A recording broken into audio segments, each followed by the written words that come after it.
Hello friends, ये सत्य घटना मुझे रोहित ने मुंबई से भेजी है, जिसका अनुभव उनके साथ उनके मामा के लड़के को भी हुआ था।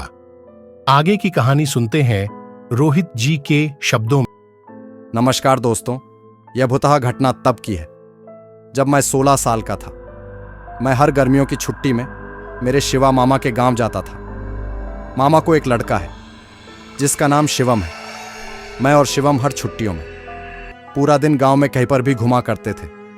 बहुत मजा किया करते थे।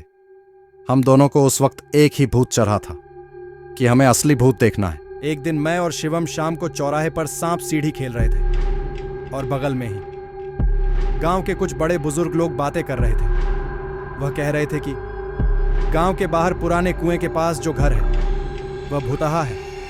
वहां पर दिन दहाड़े भी लोगों को भूत प्रेतों के अनुभव हुए हैं, क्योंकि उस घर में 8 साल पहले बनवारी हवलदार और उसका परिवार नए नए आए हुए थे। बनवारी हवलदार ने अपने बेटे और पत्नी समेत खुदकुशी कर ली थी। काफी पूछताछ के बाद पुलिस ने हमें कारण बताया कि बनवारी किसी बड़े कर्जे में डूबा हुआ था। उसकी मौत के बाद से उसका घर खुला का खुला ही रहता है। बनवारी की आत्महत्या के बाद उसके रिश्तेदार तक उस घर पर हाकू नहीं जमा पाए। उसके रिश्तेदारों कहते हैं उन्होंने वह घर 5 बार किराए पर छड़ाया था, पर दोनों किराएदार ये बोलकर भाग गए कि उस घर में उन्हें एक आदमी औरत और लड़के की प्रेतात्मा रहने नहीं दे रही है। त्रिआत्माएं न उन्हें खाने देती है, न उन्हें ठीक से सोने देती थी। आखिरी वाला किराएदार तो दिन में ही भाग गया था। जाते जाते उसको आसपास के लोगों पूछा था क्या हुआ भैया, तो वह बोला कि इस घर में दिन दहाड़े डरावनी आत्माएं घूमती है। उन्होंने उसे नींद में पिटा भी था। वह बेचारा तो उसका बड्डा सामान जैसे अलमारी, बेड भी वही छोड़ कर भाग गया था। फिर बनवारी के रिश्तेदारों ने भी तंग आकर उस घर को बिना ताला लगाए वैसे ही छोड़ डाल दिया था, क्योंकि उन्होंने खुद भी कुछ घंटे वहां बिता के उस घर का प्रेतबाधित होने का अनुभव लिया था। हमारे गांव में से भी वहां कोई कभी गलती से भी नहीं जाता। ये सारी बातें मेरे और शिवम खरगोश जैसे कानों ने सुन ली थी। फिर दूसरे ही दिन दोपहर को चकमा देकर हम दोनों उसी प्रेत बाधित घर में पहुंच गए। मुझे आज भी याद है, उस घर की सारी खिड़कियां टूट चुकी थी।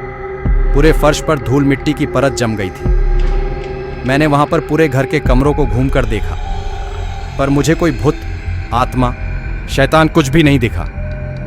मेरे पूरा घर देखने तक शिवम उस भूतहा घर में खिड़की पर बैठकर उस हवालदार को उसके नाम से चिढ़ा रहा था। बाद में मैं भी उसके बाजू में जाकर बैठ गया। खिड़की पर दोनों अंदर की तरफ पैर करके बैठे थे और दोनों की नजर नीचे फर्श पर थी।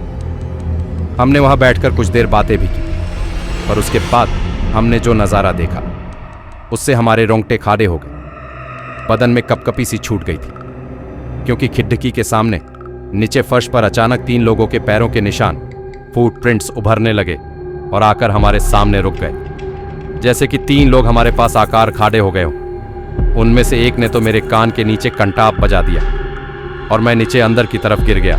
मैं उस वक्त इतना ज़्यादा घबरा गया था कि अपने पैरों पर ठीक से खड़े रहा भी नहीं हो पा रहा था। मैं मेरे शरीर की ताकत समेट के गिरते पटडाते दरवाजे से बाहर निकला, और शिवम तो इतना डरा हुआ था कि खिड़की के नीचे नाला है, उसी में कूद गया था।